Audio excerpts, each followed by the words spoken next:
Gaya hidup mewah yang belakangan marak dipamerkan oleh beberapa pejabat negara di medsos, terus menjadi sorotan.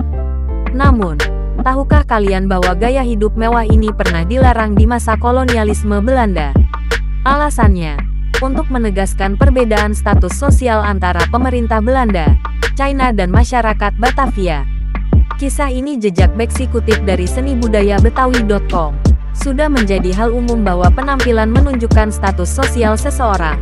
Tahun 1742, pemerintah kolonial secara sengaja membuat peraturan yang mengharuskan setiap etnis menggunakan pakaian yang khas. Tujuannya untuk mempermudah dalam membedakan antar suku dan mempertegas perbedaan kelas. Misalnya lelaki Jawa bertelanjang dada dan mengenakan kain di sekitar pinggang mereka. Sementara lelaki Ambon melilitkan kain katun di seputar kepala mereka. Kedua ujungnya menggantung, dan menghiasi kain penutup kepala ini dengan berbagai macam bunga. Aturan ini juga berlaku untuk orang Tionghoa. Mereka diwajibkan untuk berpakaian layaknya etnis Cina daratan atau mainland dan tidak diperbolehkan mengadopsi pakaian masyarakat pribumi atau bahkan Eropa. Gubernur Jenderal Richelieu van Goens pernah membatasi cara pakaian pada Juli tahun 1680. Tujuannya agar hanya pejabat tinggi VOC dan keluarga mereka yang berhak memakai model dan jenis pakaian serta perhiasan. Bahkan, pada Juni tahun 1658 dan Maret tahun 1683 aturan tersebut dipertegas, dengan alasan untuk mencegah tindak kejahatan di malam hari.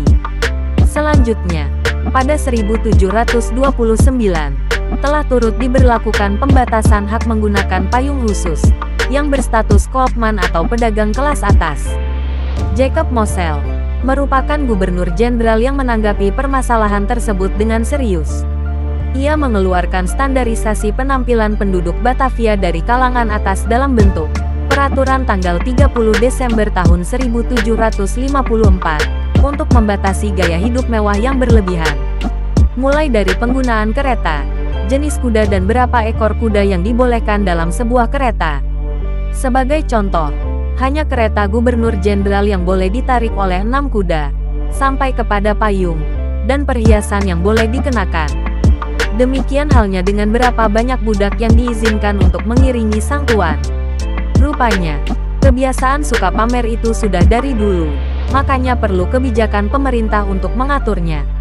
Untungnya zaman dulu belum ada medsos ya.